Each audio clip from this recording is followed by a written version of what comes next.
한동안 성탄절이나 12월을 맞이해서 절기와 관련된 메시지들을 우리가 살펴보았었는데요.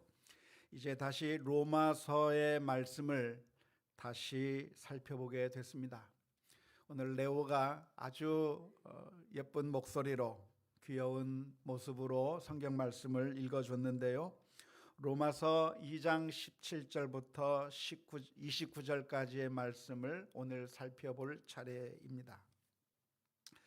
항상 모든 것이 그렇지만 우리가 성경을 이해하기 위해서는 그 말씀 하나만 뚝 띄어가지고 보는 것은 별로 바람직하지 않습니다. 물론 전혀 안 보는 것보다야 낫지만 성경 말씀을 어느 한 구절만 뽑아내서 그 말씀만 문맥과 상관없이 어느 한 구절만 뽑아내게 되면 그 말씀을 오해할 가능성이 많이 있습니다. 우리의 대화에서도 그렇지 않습니까? 우리가 대화를 하다 보면 대화를 하는 그 과정 가운데 어떠한 마음으로 어떠한 의도를 가지고 이야기하고 있는지 전체적인 맥락을 이해하면서 들어야 할 텐데 그렇게 하지 못하고 어떤 표현 하나, 어떠한 단어 하나에 열을 받기도 하고 화를 내게 될 때도 있습니다. 따라서 대화를 할 때라도 이 말을 한다고 하면 왜 이 말을 하고 있는지 전체적인 맥락을 살펴야 하는 것이죠. 만일 우리들의 부모님이 자녀들에게 이야기를 한다고 하면 우리 부모님이 나를 사랑하기 때문에 이 말을 해주는구나. 그 맥락 안에서 그 말을 이해해야 하는 겁니다. 그렇게 그 전체적인 그 맥락 속에서 한 표현, 한 글자 하나하나를 이해하게 된다고 한다면 어쩌면 불필요한 갈등들을 많이 줄여 나갈 수 있을 것입니다. 우리가 우리들의 인생을 이해하는 것도 역시 마찬가지죠. 우리는 인생을 살아가면서 여러 가지 일들을 만납니다. 때로는 어려운 일도 만나고 때로는 고통스러운 일도 만나고 때로는 실패하는 일들도 만나게 될 겁니다. 그렇지만 우리들의 인생을 우리가 묵상하게 될 때, 우리들의 인생을 생각하게 될 때 온 우주를 다스리시는 그 하나님, 모든 것이 합력하여 선을 이루시는 그 하나님께서, 나를 사랑하시는 그 하나님께서 나에게 이러한 일을 베풀어 주셨다고 하는, 이러한 일을 허락하셨다고 하는 그 전체적인 맥락 속에서 그 하나를 바라보게 되면 우리가 이해할 수도 있고 힘들고 어려운 고난의 순간들도 헤쳐 나갈 수가 있는 것이죠.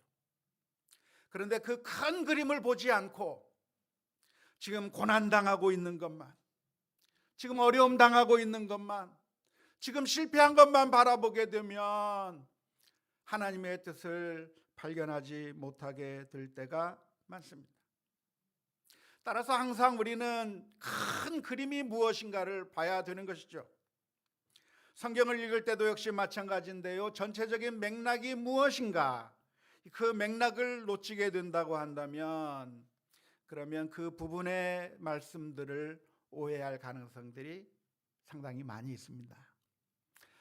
우리가 오래간만에 로마서 2장 17절에서부터 29절의 말씀을 읽었는데 이 말씀을 이해하기 위해서는 이 말씀이 로마서라고 하는 전체 큰 서신 가운데서 어떠한 이야기를 하는 가운데 이 말이 나온 것인지를 먼저 살펴보는 것이 중요합니다. 그래서 제가 한번 요약을 해봤습니다. 도표를 한번 봤으면 좋겠는데요. 로마서 1장과 2장의 내용을 요약하자면 이렇게 요약할 수가 있습니다.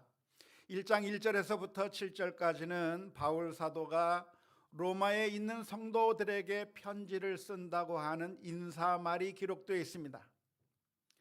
내가 복음의 사도가 된 이 바울 사도가 로마에 있는 성도들에게 인사를 건네면서 내가 편지를 쓴다라고 하는 내용이 기록되어 있는 것이죠.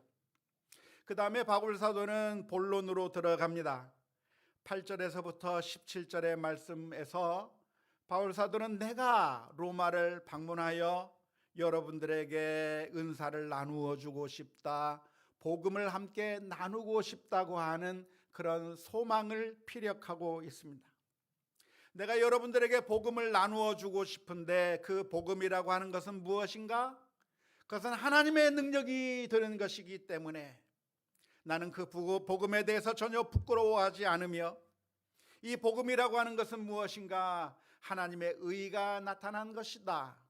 다시 말하자면 언약을 신실하게 지키시는 하나님의 그 신실하심이 나타난 것이라고 설명하는 내용이 8절에서부터 17절까지에 있습니다. 18절에서부터는 내가 복음을 나누고 싶은데 이 복음이 왜 우리들에게 필요한가에 대해서 설명해 주고 있습니다. 예수님께서 왜 이 세상에 오셨는가? 왜 우리는 복음이 필요한가? 왜 우리에게 예수님이 오셔야만 했는가? 라고 하는 그 질문에 대해서 답은 그것은 모든 사람이 하나님의 진노 아래 있기 때문에 복음이 필요하다고 이야기하고 있는 겁니다. 만일 우리가 진노 가운데 있지 않다고 한다면, 만일 우리가 실패한 인생이 아니라고 한다면, 만일 우리가 열심히 노력해서 스스로 하나님에게로 갈 수 있다고 한다면 예수님께서 굳이 이 세상에 오실 이유가 없습니다.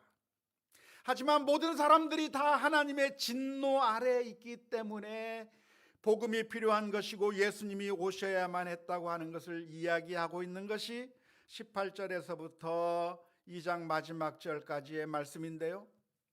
모든 사람이 다 하나님의 진노에 있다고 하는 것을 설명하기 위해서 하나님의 법을 몰랐던 사람들도 진노 아래에 있다. 왜냐하면 하나님의 법을 몰랐다고 핑계할 수 없기 때문에 그들도 진노 아래에 있다고 이야기하는 것이 18절에서부터 23절까지의 말씀입니다. 하나님께서 그렇게 악을 행하는 자들을 그냥 내버려 두셔서 그들이 악을 행하도록 그냥 내버려 두셨다고 하는 내용이 24절에서부터 32절까지의 말씀이고요. 그런데 하나님은 어떤 하나님인가?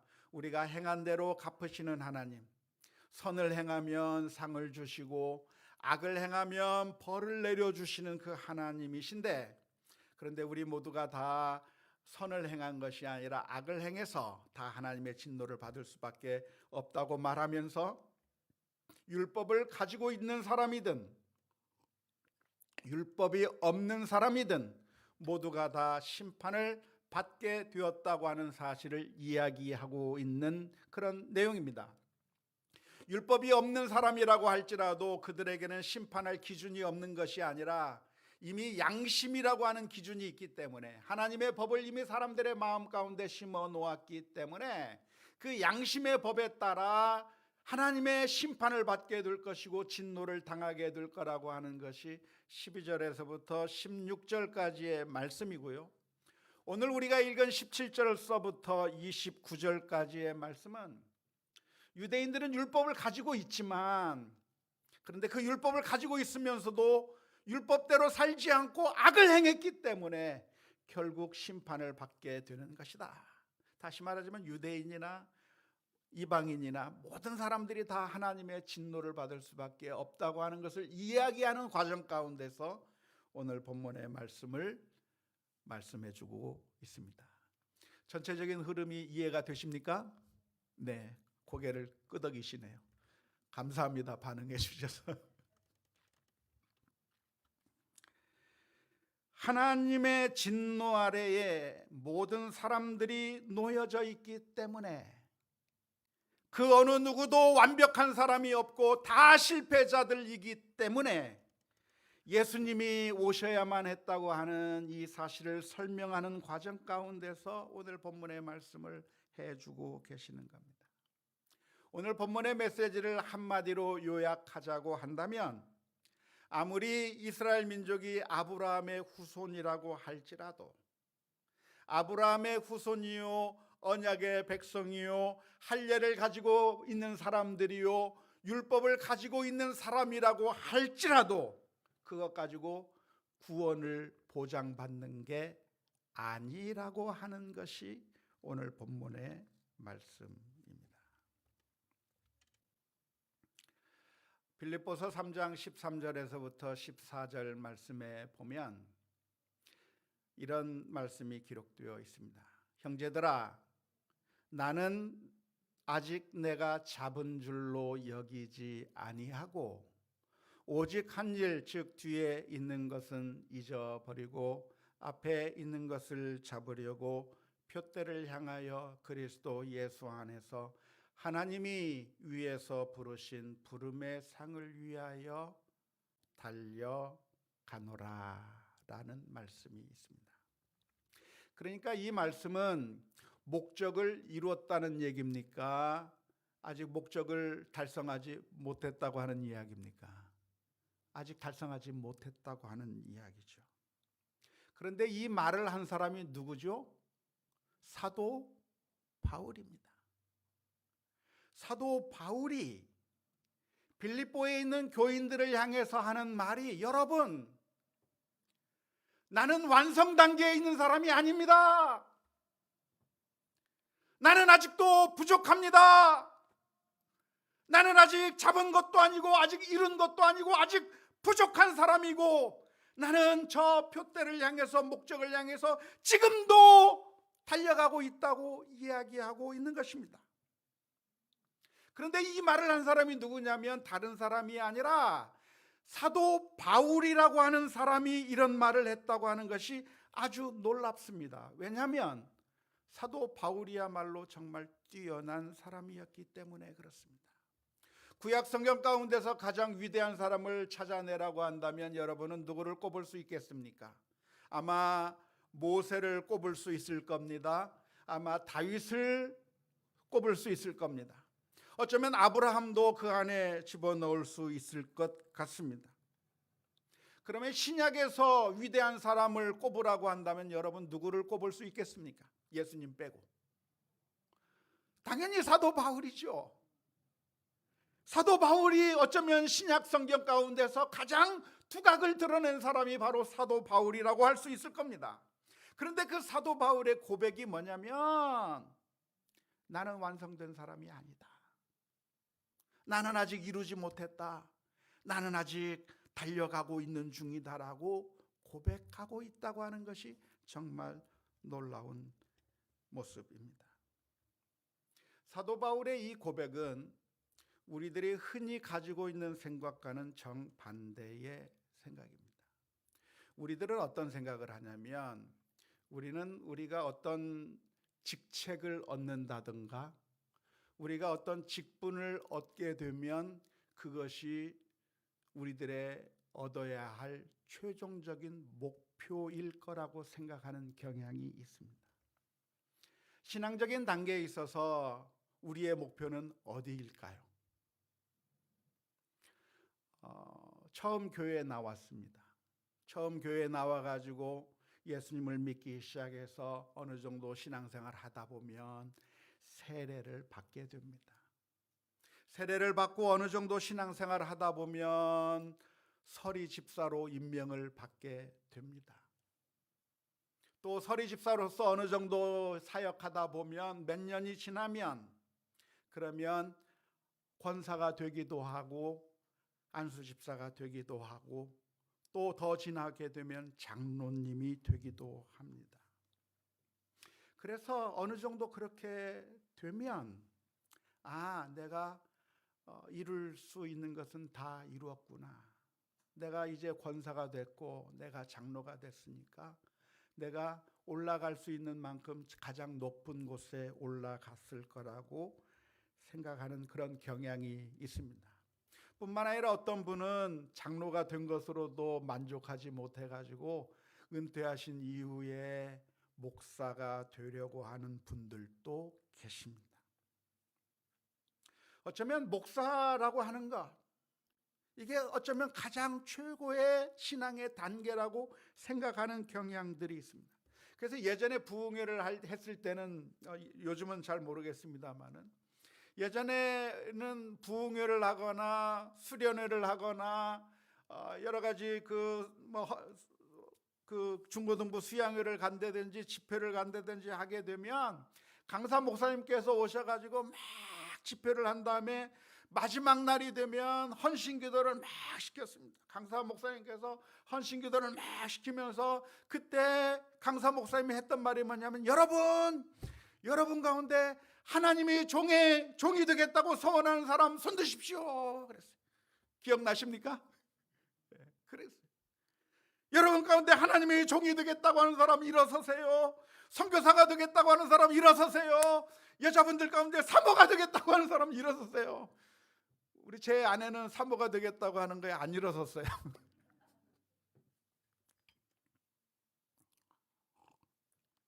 제가 고등학생 때 그때 CCC라고 하는 단체에서 했던 아주 큰 집회가 있었습니다.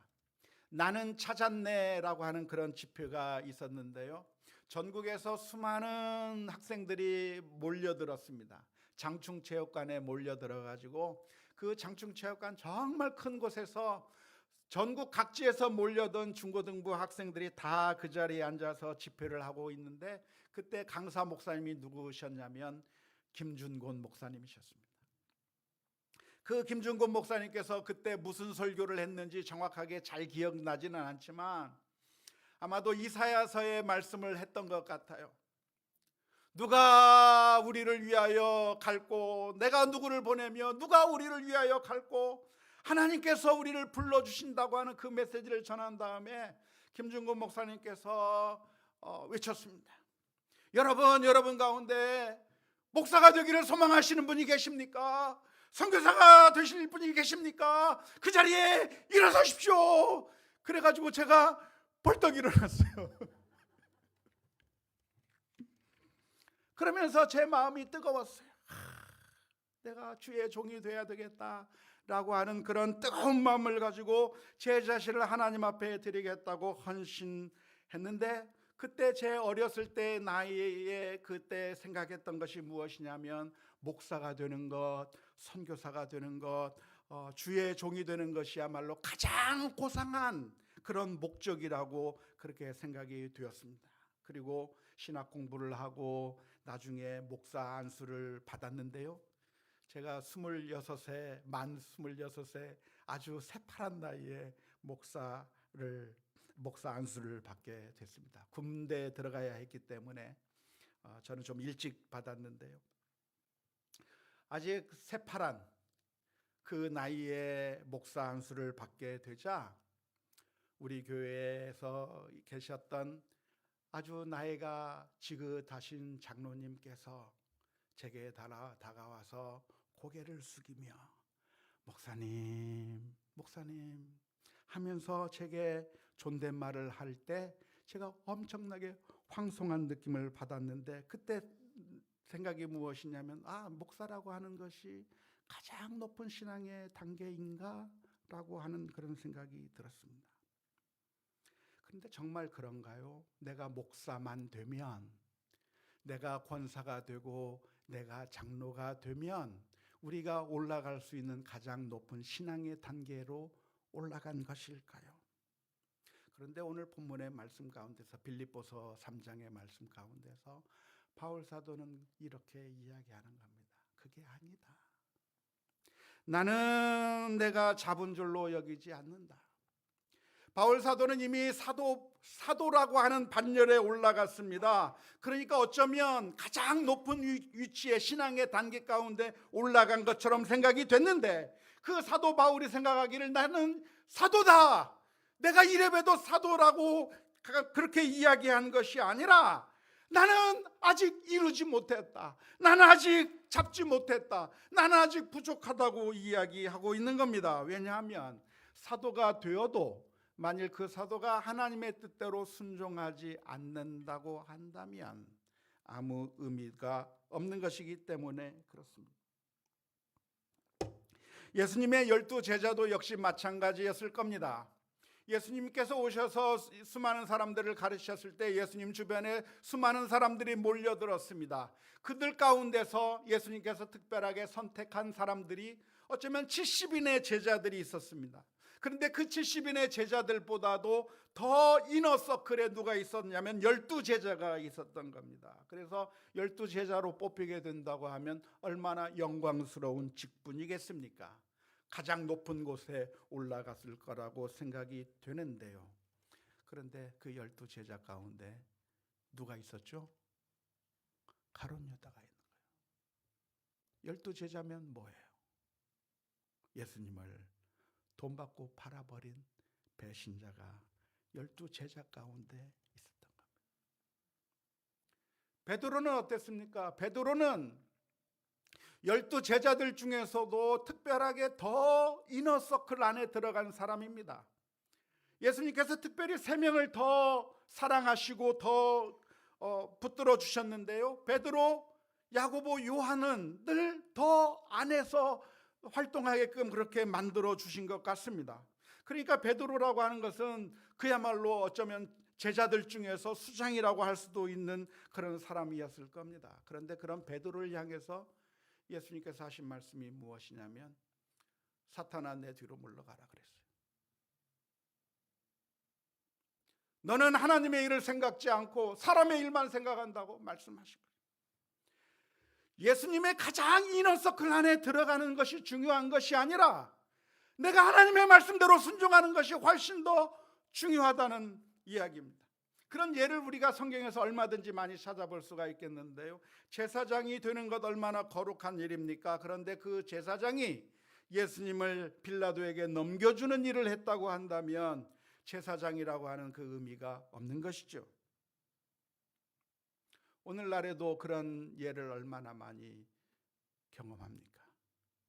저 사람은 차라리 장로가 되지 않았으면 더 좋았을 뻔했다라고 하는 그런 비난을 듣는 경우가 얼마나 많이 있습니까? 무엇이 중요한가요? 무엇이 중요한디? 뭐가 중요해요? 장로가 되고 목사가 되는 게 중요한 게 아니에요. 뭐가 중요해요? 하나님의 말씀대로 순종하는 게 중요한 거예요. 너무나도 안타까운 것은 우리가 임직 선거를 하면서 피택 장로가 되고 피택 집사가 되고 피택 권사로 선정이 되는 그런 일들이 있는데 그때 선택받지 못한 사람들은 너무나도 괴로워합니다. 나를 선택해 주지 않았다고 하는 사실 때문에 너무나도 힘들어하고 고통스러워합니다. 충분히 고통스러워할 만한 일일 거라고 생각이 듭니다. 아무튼 선택되지 않았다고 하는 것은 그렇게 기분 좋은 일은 아니기 때문에 그렇습니다. 그런데 우리가 정작 괴로워해야 될 일이 뭐예요? 내가 선택되지 않았다고 하는 것을 괴로워하는 것보다 더 괴로워해야 될 일이 있다고 한다면 내가 하나님의 말씀대로 살지 못하는 것, 하나님의 뜻에서부터 벗어나고 있는 것, 하나님의 말씀과 전혀 상관없이 길을 가고 있는 것에 대해서 더 가슴 아파하고 더 슬퍼해야 되는 거 아니에요? 그것을 애통해야 하는 것이죠. 우리에게 중요한 것은 내가 어떠한 직분을 가지느냐, 내가 어떠한 신분을 갖는가, 내가 어떠한 위치에 올라가느냐, 그게 중요한 것이 아니라 정말 내가 하나님의 말씀대로 순종하며 살아가고 있는가, 이것이 훨씬 더 중요하다고 하는 사실을 우리가 기억해야 될 줄로 믿습니다. 오늘 우리가 읽은 로마서 2장 17절에서부터 29절의 말씀은 바로 그 이야기를 하고 있는 것입니다. 당시 유대인들은 어떤 사람들이었습니까? 유대인들은 대단한 자부심을 가지고 있었던 사람들입니다. 유대인들은 하나님께서 선택하신 선민이었습니다. 하나님께서 이 세상의 수많은 민족 가운데서 특별히 아브라함의 후손들을 선택하셨습니다. 다른 민족이 아니라 이스라엘 민족을 하나님께서 선택하신 그 하나님의 선택된 민족이 바로 이스라엘 민족이었습니다. 그래서 이스라엘 민족은 생각하기를 우리는 아브라함의 후손이라, 우리는 하나님의 선택받은 자다라고 하는 그런 자부심이 있었습니다. 그리고 우리는 아브라함의 후손이기 때문에 우리는 할례를 받은 자들인데 저 블레셋 사람들, 저 할례를 받지 못한 사람들, 저 이방인들, 저 할례를 받지 못한 저 이방인들 하면서 비난하고 나는 할례를 받은 아브라함의 후손이라고 생각을 한 것이죠. 뿐만 아니라 모세가 준 그 모세의 율법을 우리가 받았는데 저 이방인들은 모세의 율법도 모르는 저런 야만인들이라고 생각하게 된 것입니다. 그런 이스라엘 민족을 향해서 했던 바울 사도의 메시지가 무엇이냐면 로마서 2장 21절에서부터 24절까지의 말씀입니다. 그러면 다른 사람을 가르치는 내가 내 자신은 가르치지 아니하느냐? 도둑질하지 말라 선포하는 내가 도둑질하느냐? 간음하지 말라 말하는 내가 간음하느냐? 우상을 가증히 여기는 내가 신전 물건을 도둑질하느냐? 율법을 자랑하는 내가 율법을 범함으로 하나님을 욕되게 하느냐? 기록된 바와 같이 하나님의 이름이 너희 때문에 이방인 중에서 모독을 받는도다.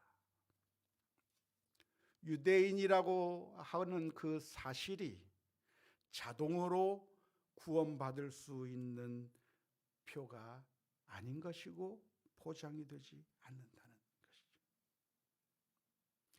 이 바울 사도의 이 말씀은 그 옛날 세례 요한이 했던 메시지와 아주 똑같습니다. 세례 요한이 와서 외쳤던 내용이 마태복음 3장 7절에서부터 9절 말씀에 기록되어 있는데요. 요한이 많은 바리새인들과 사두개인들이 세례 베푸는 데 오는 것을 보고 이르되 독사의 자식들아 누가 너희를 가르쳐 임박한 진노를 피하라 하더냐. 그러므로 회개에 합당한 열매를 맺고 속으로 아브라함이 우리 조상이라고 생각하지 말라. 내가 너희에게 이르노니 하나님이 능히 이 돌들로도 아브라함의 자손이 되게 하리라고 말씀했습니다. 우리가 할례를 받아서 아브라함의 후손이 되었다고 하는 게 자랑거리가 아닌 거죠. 율법을 가지고 있다고 하는 것이 자랑거리가 아닌 겁니다. 만일 하나님의 말씀대로 순종하지 않는다고 한다면 심판을 받을 수밖에 없는 모습입니다. 그런데 이스라엘 민족이 하나님의 언약 백성이라고 하는 그런 자부심에도 불구하고 하나님 말씀대로 살지 못했기 때문에 결국 하나님의 진노 아래 있게 된 것이고 하나님의 말씀대로 살지 못했기 때문에 그래서 예수님이 우리에게 필요하다는 말씀을 해주고 계시는 겁니다. 왜 우리는 예수님이 필요합니까? 왜 우리는 예수님을 믿어야 합니까? 그것은 율법을 알지 못하는 사람들은 양심의 법에 따라 볼 때 그들이 악한 일을 행했기 때문이고 이스라엘 민족은 율법을 알았고 아브라함의 후손으로 할례를 받고 율법을 가르치고 있으면서도 그러나 하나님의 말씀대로 살지 못했기 때문에 모두가 다 하나님의 진노 아래 있는 것이고 그래서 우리는 예수 그리스도가 필요한 줄로 믿습니다. 어쩌면 우리는 세상 사람들로부터 비아냥당하는 시대에 살고 있습니다. 우리가 이웃 사람들에게 가서 예수 믿으세요라고 말하면 고맙다고 말하는 것이 아니라 너나 잘하세요 하는 그런 비아냥 소리를 듣습니다. 그런데 그게 우리들의 진짜 모습입니다. 우리는 하나님의 말씀을 알았다고 하면서도 그러나 늘 넘어지고 늘 쓰러지고 늘 이율배반적인 삶을 살 수밖에 없는 것이 우리들의 모습이기 때문에 오늘 우리도 하나님의 은총이 필요한 줄로 믿습니다. 그래서 날마다 주님 도와주옵소서. 믿음의 길을 가는 가운데 저희들이 시험에 들지 않도록 악에 빠지지 않도록 도와주옵소서. 분노하고 싶을 때 저희들의 마음을 만져주시고 탐욕스러운 마음이 들 때 저희들의 마음을 제거해 주시고 여러 가지 악한 생각들이 들 때 주님께서 우리들의 마음의 왕좌에 오셔서 우리들의 생각을 바꾸시고 인도해 주옵소서. 이제는 주님의 뜻대로 살기를 소원합니다. 날마다 기도하면서 주님의 그 존전 앞에 나아갈 수 있는 우리 모두가 다 되어야 될 줄로 믿습니다. 2022년 한 해 우리가 완벽하게 살아갈 수는 없습니다.